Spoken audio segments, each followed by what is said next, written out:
आज हम पढ़ेंगे हिंदी 1 के पाठ 5 गट्टू गधा। हमारे पाठ का नाम है गट्टू गधा।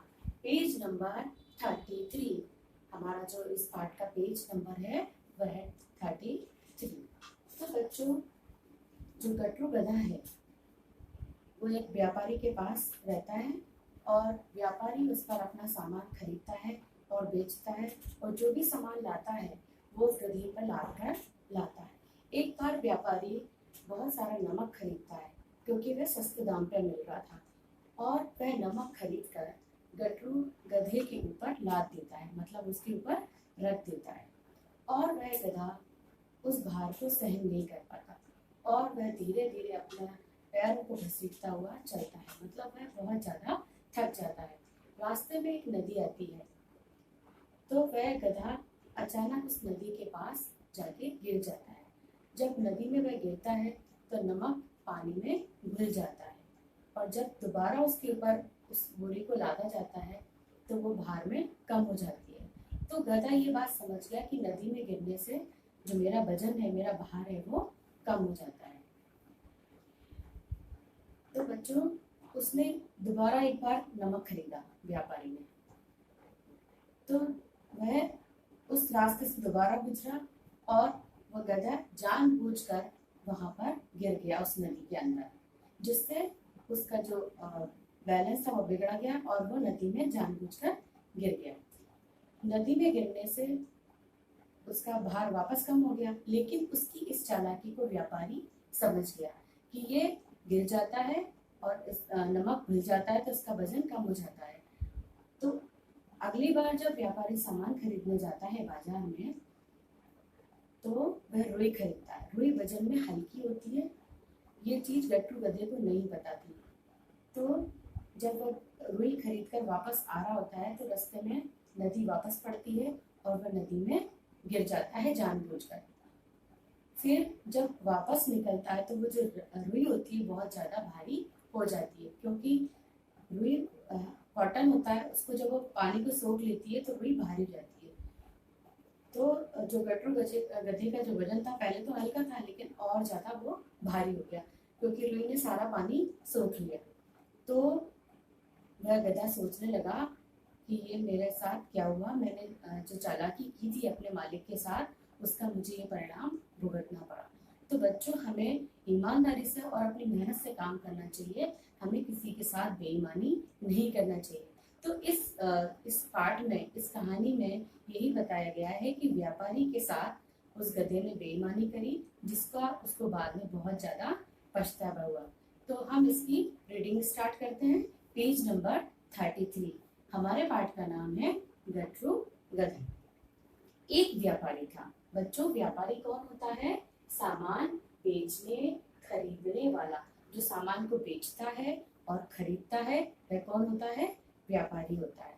तो एक व्यापारी था, वह एक जगह से सामान खरीदता और दूसरी जगह बेच देता। सामान क्या होता है बच्चों? सामान होता है यानी कि चीजें वस्तुएं जो हम मार्केट में खरीदने जाते हैं ना सामान, तो सामान का अर्थ होता है चीजें। सामान खरीदता और दूसरी जगह बेच देता। उसके पास एक गधा था। व्यापारी के पास क्या था? एक गधा था जिसका नाम था गट्टू। गट्टू गधे का नाम था। व्यापारी उसी पर सारा सामान लाद कर लाता और ले जाता। एक दिन व्यापारी ने सुना कि बाजार में नमक बहुत कम दाम में बिक रहा है। उसने बहुत सा नमक खरीदा और गट्टू की पीठ पर लाद दिया। तो व्यापारी लोग बच्चों क्या करते हैं, जब कोई सामान सस्ता मिल रहा होता है तो उसको ज्यादा मात्रा में खरीद लेते हैं, यानी कि बहुत ज्यादा खरीद लेते हैं। तो इस व्यापारी ने भी क्या किया, जो नमक सस्ता मिल रहा था मार्केट में, बाजार में, उसको बहुत ज्यादा मात्रा में खरीद लिया और उसको जो गधा था उसकी पीठ पर लाद दिया। आज मालिक ने ये क्या खरीदा है? यह तो इतना भारी है कि मैं उठा भी नहीं सकता। अब गट्टू गधे के ऊपर जो व्यापारी ने माल जो लाद दिया नमक, तो वह सोचने लगा कि आज मालिक ने ये क्या खरीद लिया और ये इतना भारी है जो मेरे ऊपर इसने लाद दिया। Next page. गटरू रास्ते में सोचता जा रहा था। गटरू किसी तरह पैर घसीटता हुआ अपने मालिक के साथ धीरे धीरे बढ़ने लगा। अब वजन उसके ऊपर इतना ज्यादा था, गधे के ऊपर, कि वो अपने मालिक के साथ धीरे धीरे घसीटता हुआ जा रहा था।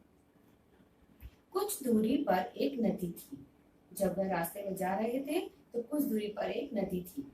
वे उसे पार करने लगे कि अचानक गटरू फिसलकर पानी में गिर गया। अचानक, अचानक मीन्स होता है बच्चों एकदम, जो हमको पता नहीं होता, जो एकदम से हो जाता है।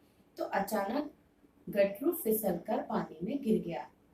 ठीक है, पानी में वो गिर गया। किसी तरह वह उठा और जैसे तैसे करके वह उठ गया। गटरू को लगा कि पीठ का बोझ बहुत कम हो गया है, क्योंकि नमक पानी में घुल गया था तो उसको हल्का महसूस हो रहा था। इसलिए गटरू सोचने लगा कि मेरा वजन पहले से कम हो गया है। वह बहुत खुश हुआ और उसको बहुत अच्छा लगा कि चलो मेरा वजन कम हो गया, और वो बहुत खुश हो गया। कुछ दिन बाद व्यापारी फिर गटरू को साथ लेकर नमक खरीदने गया। व्यापारी फिर वापस से एक दिन गटरू को अपने साथ ले जाकर नमक खरीदने निकला। इस बार भी बोझ बहुत अधिक था। जब गटरू नदी पार करने लगा तो वह जानबूझकर फिर उसी जगह पर फिसला। इस पहले तो वो अचानक गिरा था, लेकिन इस बार वो जानबूझकर गिरा। जानबूझकर मतलब होता है बच्चों अपनी मर्जी से, अपनी इच्छा से वह गिर गया। नमक नदी के पानी में घुल गया। वो नमक मतलब फिसला और उसको पता था कि मेरा वजन कम हो जाएगा, तो नमक पानी में घुल गया और उसकी पीठ का भार कम हो गया। व्यापारी गधे की चालाकी समझ गया और बोला, ठीक है, मैं भी इस आलसी गधे को सबक सिखाऊंगा। इसने मेरा बहुत नुकसान किया है, क्योंकि वो जब पानी में गिरता था तो नमक कम हो जाता था, तो व्यापारी को बहुत नुकसान हुआ। Next page. अगली बार व्यापारी ने कुछ रुई खरीदी और गधे की पीठ पर लाद दी। इस बार व्यापारी ने क्या खरीदा? रुई, कॉटन रुई खरीदी, जो वजन में बहुत हल्की होती है, और उसकी पीठ पर लाद दी। इस बार गटरू ने सोचा इस बार भार बहुत कम है, क्योंकि रुई जो होती है वजन में कम होती है। पानी में घुल कर तो यह और भी कम हो जाएगी, क्योंकि उसको बस एक ही बात याद थी कि बस पानी में गिरने से वजन कम हो जाता है। उसे ये नहीं पता था कि जब रुई पानी में गिरेगी तो वह पानी को सोख लेगी और वो बहुत ज्यादा भारी हो जाएगी, तो वह पानी में वापस गिरने के बारे में सोचने लगता है। गटरू मन ही मन खुश हुआ। वह नदी के पास पहुंचकर जानबूझकर पानी में गिर गया। धीरे धीरे रुई में पानी भरने लगा, और धीरे धीरे जब वो रुई में पानी भरा और वह अधिक भारी होती गई, और जैसे जैसे उसने रुई में पानी भरता गया और वो रुई बहुत भारी होती गई। अब गटरू ने सोचा, ओ ये क्या हुआ, मैं तो बोझ से झुका जा रहा हूँ, क्योंकि जब रुई भारी हो गई तो उसका वजन बढ़ता गया। तो वो आश्चर्य से बोला, ओ ये क्या हुआ, मैं तो बोझ से झुका जा रहा हूँ।